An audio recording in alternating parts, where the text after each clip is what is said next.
Trump is building a database to spy on every single American, and he tapped Palantir to do it. The fact that this is literally the premise of my book and the algorithm we trust is insane. Which is all about what could happen if we do not prevent things like this, where companies and governments have unlimited access to our data, allowing them to control and manipulate our perceptions of reality. When it comes to my book, there is a company called the Algorithmic Corporation, and they have a device called the Data Gathering Device. This device, along with the cameras that are surveilling their every moment, allow the algorithm to control every aspect of their lives. And here's a sneak peek of what that looks like.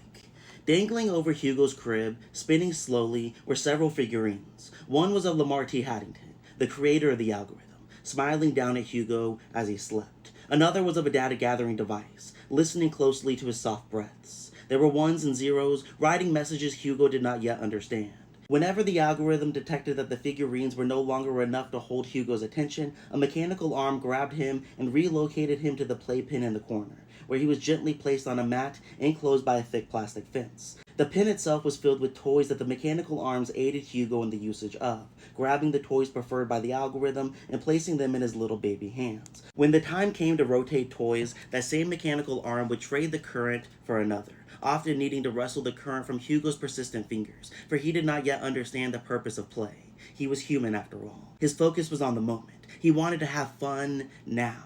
He did not yet care about the data, about the ones and zeros being gathered by his experiments. He did not know what the algorithm had always known, that fun in the moment did not automatically equate to a happy life.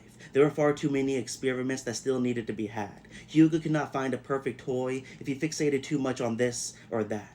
He needed to play with every toy that existed. He needed to discover which ones he enjoyed and which ones he did not. When his tantrums became too much for the mechanical arms to continue with the experiments, his parents were summoned to the room. "Little Hugo," said Frankie as his son cried over the loss of another toy, "the algorithm knows what you need. You have to listen to it. Okay, buddy? Forget about that silly old toy. You already gathered all of the data that that toy had to offer. Look at this. The algorithm brought you a new toy. A brand new toy with brand new data to offer you and the algorithm. Come on, buddy. Take it." Eventually, Hugo grabbed the toy and began to play. As Hugo grows older, these experiments intensify. And throughout the novel, we explore all of the ways that the algorithm controls his life.